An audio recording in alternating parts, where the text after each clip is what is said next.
What's going on, guys? How y'all doing tonight? This is the Club of the Man 1993, and I am here live for my live review of this week's episode of AEW Dynamite. It took place Wednesday night, April 14th, 2021, at Daly's Place in Jacksonville, Florida. We're about a little over a month and a half maybe away from AEW Double or Nothing. Of course, we are just a few weeks away, probably 2 weeks away, a little week and a half maybe, from AEW Blood and Guts as on May 5th between the Inner Circle and the Pineapple. Wait. Okay, cool. I'm sorry. The Pinnacle in a Blood and Guts match, which will be awesome. We were supposed to get Blood and Guts last year between the Inner Circle and the Elite, but unfortunately, the pandemic happened and it got canceled. But instead, we got an awesome Stadium Stampede match instead at Double or Nothing. So I look forward to that. Overall, I gotta say, a very good show for AEW's first show flying solo. That's right, AEW is officially Wednesday nights. All Elite Wednesdays, I'll call it. That's right, All Elite Wednesdays. As NXT lost the war, moved to Tuesday nights, AEW got Wednesday night. And he did pretty good. 1.2 million viewers. 1.2 million viewers. That's excellent. I hope it continues to rise for this brand. As again, they are now flying solo and they own Wednesday nights now, as they've won the wars. Let's get into it. Let's talk about the show, because I do want to try to do a SmackDown review tonight also. So let's get rolling with this review of Dynamite. So we open up the show with the Young Bucks talk about why they turned heel, why they had turned on Jon Moxley last week. They did for friendship. They did because of who they truly are loyal to, and that is Kenny Omega. Indeed. Last week, of course, the Young Bucks was in a tag team match with Jon Moxley versus Kenny Omega and the Good Brothers, Doc Gallows and Carl Anderson. They officially turned heel when they turned on Jon Moxley, refusing to fully turn on Kenny Omega. Obviously showing their true dedication and that they want to be who the Young Bucks truly are, as they say. Hang on.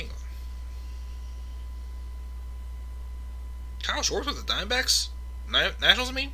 Never mind. Getting distracted. Also, before we had our opening match, MJF had approached Mike Tyson, who basically is now an honorary member of the Inner Circle, and he tries to buy his support with a blank check, but then Mike Tyson tears it up, basically, and just throws it back into MJF's face, as we expected.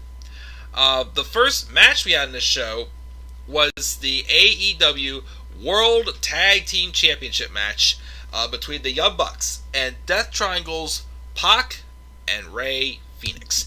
Outside of the fact, again, I don't get the story at all for Death Triangle. They just still feel like they're so randomly thrown together with no story. One week they're faces, next week they're heels. I'm not sure. But they put on a pretty darn good match. I'll say it was definitely very, off the charts. I'm trying to remember how that finish happened at the end, because the finish I remember was pretty awesome. But again, these guys definitely went out there and just tore it up. Can't deny that you got the Young Bucks, one of the best tag teams in the world, and then you got Rey Fenix, who is awesome by himself.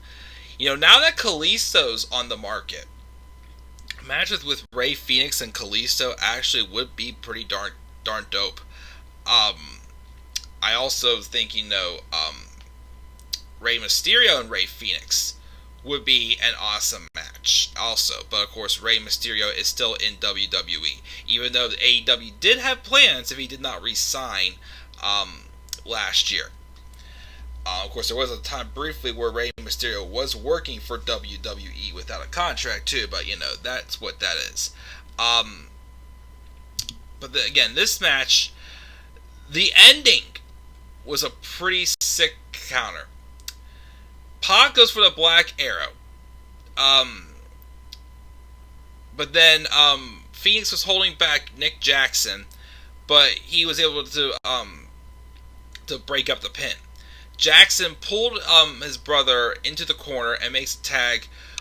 And when the referee's not looking, they low blow Pac, and then Nick tears Rey Fenix's mask off his face and super kicks him to get the victory.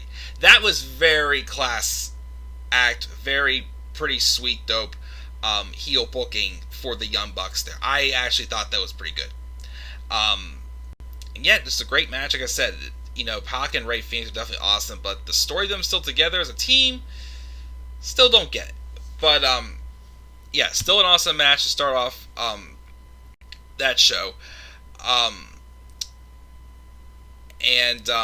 Yep, that's that. Then next thing we got, I was trying to find something, but we're going to pull it back up. Oh, gosh, I got to go to the bathroom. I can wait for a few minutes. Hangman Adam Page is being interviewed. Of course, it is 4 to 6 weeks for John Silver. But basically, the thing about questions about Kenny Omega and his alliance with the Young Bucks came up, but he tried avoiding it. I don't know if that means they're going to do Hangman and Omega next month. I'd still say wait until All Out for Hangman and Omega. I'd say right now, go with Christian and Omega. Hang on, guys. I'll be right back. I'm sorry.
Sorry about that, guys. It happens.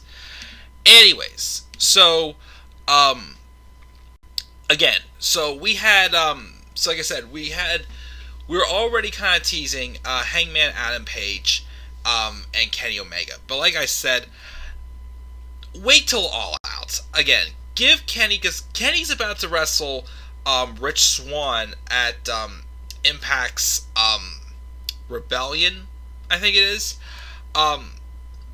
Again, with a wrestler like Kenny Omega, if you're going to go all out with him, again, give him a longer reign. I still feel like Double or Nothing would still be too soon. Again, at least till All Out. So, like I said, I think the best match right now for Double or Nothing is him and Christian Cage. I think they should do that one there, and then save Omega and Page for All Out. Also, have it be, at the show that 2 years earlier, Hangman Adam Page had the shot for the AEW World Championship, but he was not ready yet, and fans weren't accepting him yet. So I'd say just still put it off until then. We also have Chris Jericho sharing that Mike Tyson was the first person he sought out to apologize to when the Inner Circle had agreed that they did that they've realized their faults, and they want to make up for it and apologize for what they did, and just be real men, basically, as they would say. We had that segment there. Of course, I got right before we had a match with Jericho and Harwood later on in the show. But we also had a pretty solid match between Jade Cargill and Red Velvet. They got good chemistry. Cargill, I believe, is actually ranked number 1 right now, and Red Velvet's ranked number 2. Which leads into also a segment with Dr. Britt Baker just ripping on the ranking system again. How likely she's going to be number 2 after Red Velvet's loss. And she's going to wrestle on Dark Elevation on Monday and also on AEW Dark. And she's going to try to move her way up to number 1. So again, if that is the story leading to her getting that women's title shot that she should have had and should be women's champion by now for sure, then awesome with me. Which I hope gets there. We then have the AEW debut of Anthony Ogogo versus Cole Carter. Interesting character with Anthony Ogogo. Very fast paced, but kind of a little bit of an MMA style, it seems like. He wins by a referee stoppage with a body blow. So kind of a knockout. Interesting. Let's see what else he has to offer further down the line. We also get an interesting video package involving Miro. Miro says that he's been looking for Kip ever since they lost in their match to Best Friends recently. But now, if he can't find Kip, he's not going to stick around. He's going to move on to fulfill his destiny of being a champion. Which I'm like, yes! Like I said, the whole thing with Miro and Sabian, was fine. But then once, things got a little bit more hokey, and then once the wedding segment happened, and, after that, it just really felt pointless to keep them together. So the fact that they're going to be setting Miro free, which I'm just like, sweet. Because he should be on his own. And, just let him be him, and he's going to get over. So, I look forward to see what Miro is going to do on his own. We have a very nice segment, a very nice match between Chris Jericho and Dax Harwood. Very, old school style. Mike Tyson again was the special guest ring enforcer, and Jericho was able to get the victory with the Jews effect after some chaos, of course, between the Pinnacle and Inner Circle. But afterwards, Jericho gets on the mic, saying he wants to make it official, and he makes it official that Mike Tyson is a member of the Inner Circle. And then we have a segment with Kenny Omega, the Good Brothers, and the Young Bucks with Don Callis. But he says that it's the wrestling world that has learned one thing is just when you think you've seen it all, you haven't seen anything. Is when the Young Bucks came back to the fold, it wasn't the end of the story, but just the beginning. Kenny listens to the Interwebs podcasts and asks why they change. They never changed. They just got sick of us wanting to be just like. They just got sick of us wanting them to be just like us, basically. And then he then says, "Be prepared to be surprised again," and the camera operator gets laid out with a super kick. So, Bullet Club's in full effect again. Thunder Rosa also has a hype reel where she says she's coming for both the AEW and NWA women's titles. I'm pretty sure at some point I wouldn't be opposed to seeing that for sure, having her holding both titles. Give again, they have a long ongoing rivalry.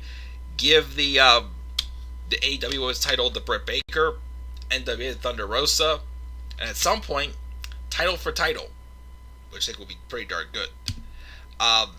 Chris Statlander, in her first singles match back since her injury, defeated Amber Nova with a wheelbarrow tombstone pile driver to get the victory. And of course, Best Friends celebrate with her because she's part of Best Friends now. Team Taz was interviewed. Ricky Starks is complaining about wanting Christian Cage to tell him whether he's going to join the team or not.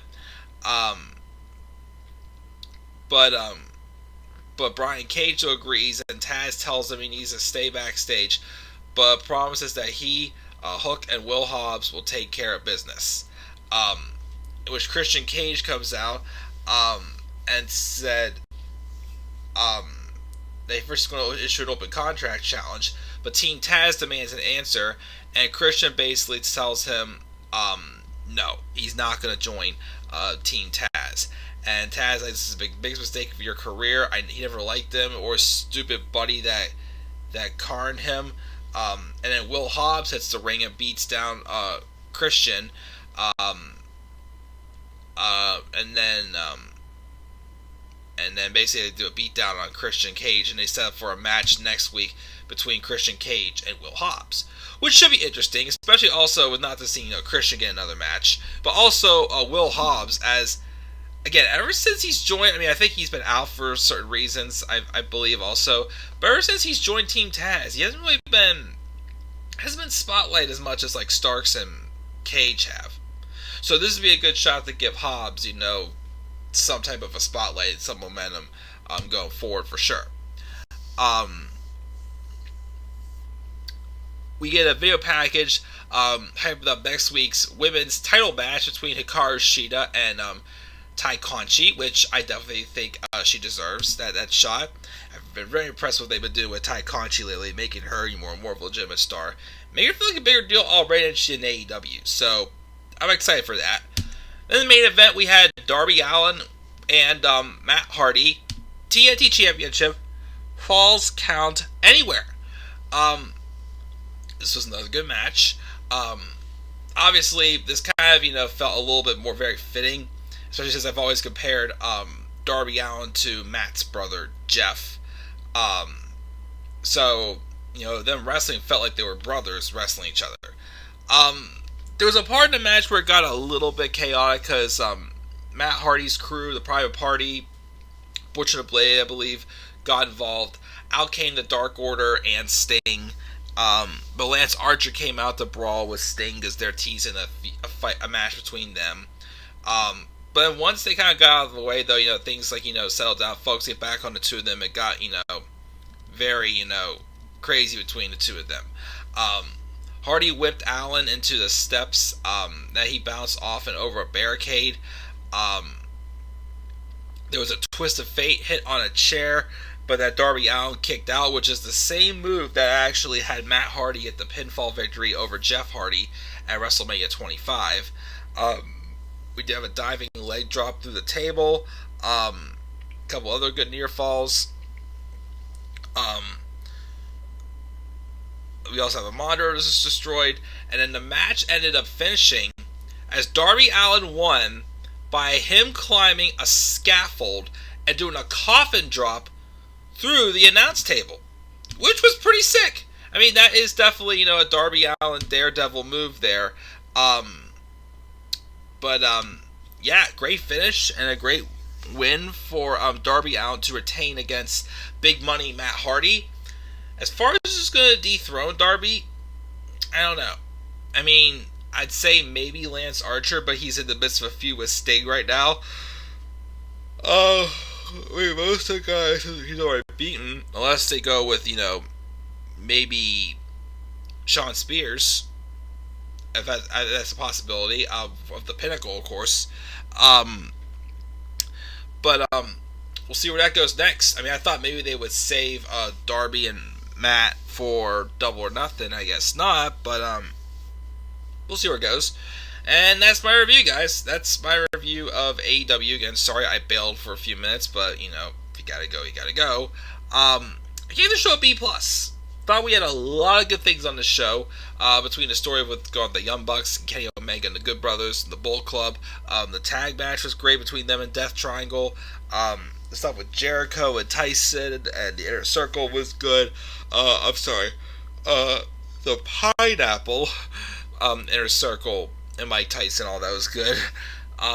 Main event was also pretty good as well. And stuff with the women's division as well. So, yeah, B+. Can't complain. I'm intrigued to see what happens. Tyler was in the live chat. He gave the show a B. He does not think Moxley's done with Omega. Possibly, I don't know. I think I think it's time to move on from something else with that. He wants Miro as world champion, which I'll take for sure. AEW's great at NXT, and we should run Raw and SmackDown better than Vince, which we would for sure. But that's going to do it, guys. Again, that's my review of AEW Dynamite. Again, give it a B+. I'm going to try to review SmackDown maybe before I go to bed. I don't know. I'm going to take a quick shower and see how I feel after that. But in the meantime, guys, what were your thoughts on AEW this week? Make sure to leave your thoughts down in the comment section below. Be sure as always to slap a like on the video and subscribe for more content on my channel. And follow me on Twitter at DemandAirboy93. Till then, guys, I'm checking out. I'll see you guys all later on. Have a good night. Peace out, everybody.